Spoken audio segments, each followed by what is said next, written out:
abasajja abamala amangu mbalamusizzaako. Bannange omusajja amala amangu ye musajja tasobola kuzina mmana kumala ddakiika 5.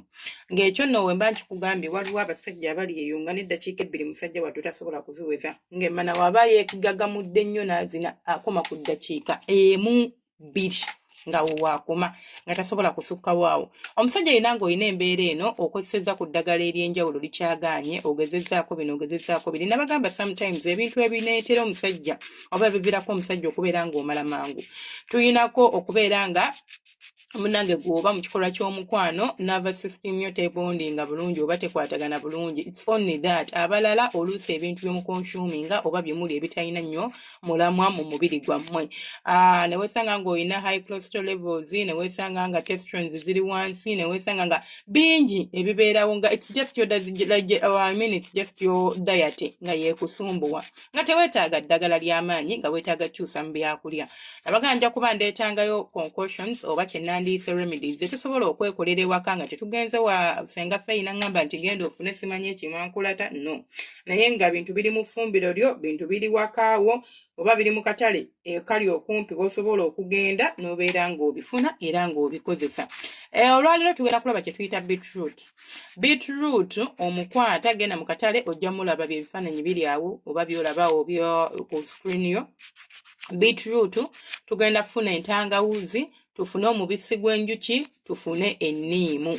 Wabula ebintu binene ogenda binkolera bw'oti. Ogenda kunkwatira beetroot oyo omwozeeko bulungi, omusaleesale oba omuwaateko by the way, omusaleesale omala omusalaasala, onfunire entangawuzi nayo gyoze bulungi omala ogikyopinge.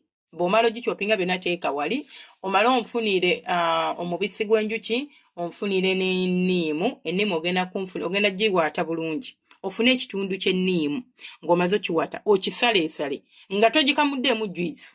Wabula wobanga omanyi nti olinza obutabisobola binywa kuba sometimes it depends on the type of the lemon you are using. Oluusi enniimu ebeekaawa osobola okukozesa juice waayo. But wobanga olaba nga kiri kuba kyekisinga, kwata enniimu eyo gisale mu ekitundu, omala ogisalamu ekitundu, ofune ekitundu kyayo kijjeko ebigundi, okiwaateko ebikuta, then nakyo kikyopinge ogatte mu biri bye wasazeesaze.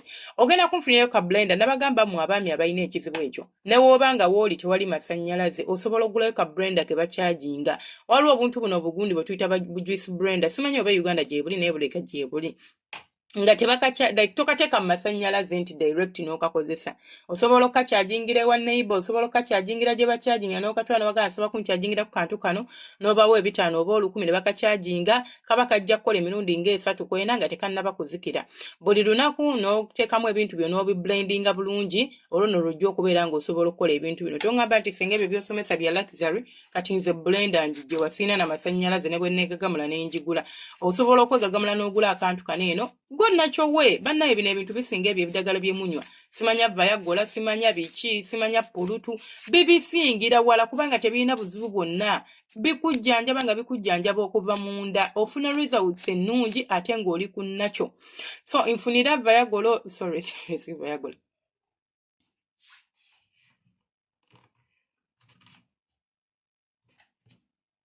Okay, nfunira egundi, nfunira beetroot oyo omunteremu entangawuzi. Bw'omala okunteeramu entangawuzi njiramu akabisi k'enjuki, then onteeremu ne lemon eri oblendinge okole juice.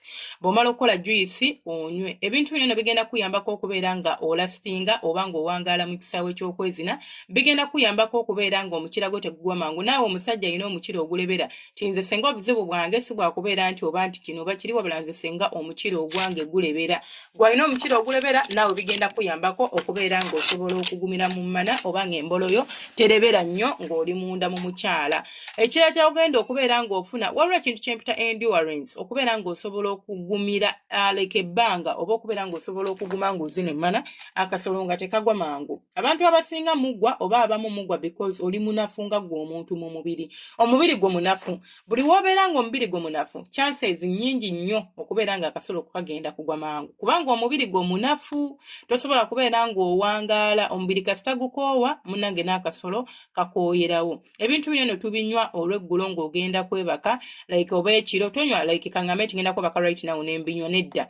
Katugambe nti ndi mufumbo oba katugambe kale siri mu katandikire ku bafumbo. katugambe gwe oli mufumbo okimanyi nti gwe mwezi n'ekiro so gwe bw'okoma weewaka ka juice mukazi wo ke yandikuwadde akatunda akuleetera ebintu ebyo biri healthy tebirina buzibu tebirina budde nti ate obinywa empty stomach kino kye kijja okutuukako nedda binywe essaawa eyo then olyoka proceeding n'emmere n'ebisigadde bijja kukola bulungi mu mubiri gwo ssabaze olw'eggulo bw'oba omanyi nti nze nina kashuwa akaana kajja gwe binywe oluvannyuma like bala nti kagenda kutuuka waneeno ku ssaawa nga 2 ez'ekiro ngezezza bugeza ku ssaawa emu yennyini akantu ko katabule oyiweeyo egiraasi weesirikire onywe egiraasi egyo buli lunaku wobanga katugambe nti nze sirina kashuwa ndi mufumbo njagalako jjanjaba buli lunaku bikuba okumala weeks 2 ng'obinywa ojja kulaba enjawulo mu nsonga z'okwezina oba mu nsonga z'ekitanda kyo bikuyambako birina properties ennungi ezibirimu oba birina chemicals ennungi ebibala ebyo ebigenda okuyambako okubeera ng'okola ki ng'otereeza amaanyi ge ag'omu kisenge oba ng'otereeza ensonga ze z'okuzina emmana nga togenze yadde biki mwabali ku kyeyo nti senga zisobola kufuna ddagala ly'osomesa naawe osobola okugezesa ku bintu bino n'obeera ng'olaba oba onaatereera wabula nabagamba era ndibagamba nti eddagala oba home remedy oba ddagala ganda oba panado oba makerenda oba cream yakusiiga ku mukire oba ki kyonna kye kiri eddagala liboola ekyo njagala mukitegeere eddagala lisobola okugaana okukolera ng'ate omulala limukolera so anything can happen tekitegeeza nti nno nti kubanga terikoledde munnange terikola senga eddagala lewampa terikola senga nze mbinywedde yes bisobola okugaana okukolera ng'ekizibu ky'oyina tekyetaagisa ekyo nga kinenemukko oba nga kisukkamu ekyo gwe ky'osuubira ky'oyina so bwe bibaamu oba bisobola okutuukawo osobola okubimanya era osobola okubiteeka ku ki ku byolobooza n'omanya nti kino kisobola okuba nga kiri bwe kiti oba nga kiri bwe kiti then ekirala kyolina okubeera ng'otegeera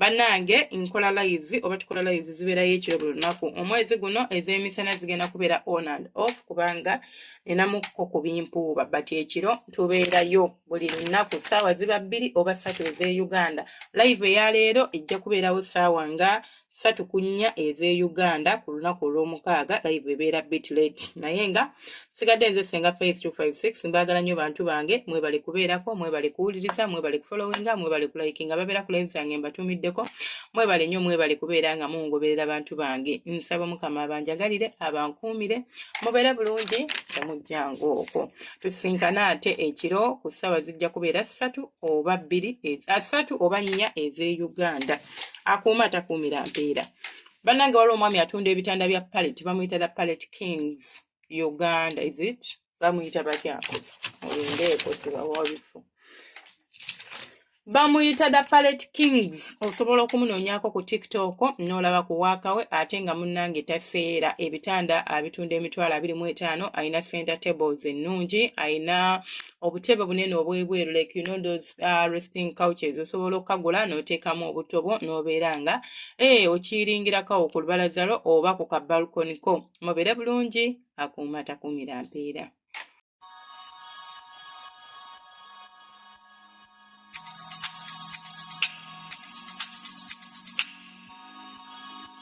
Yeah, yeah.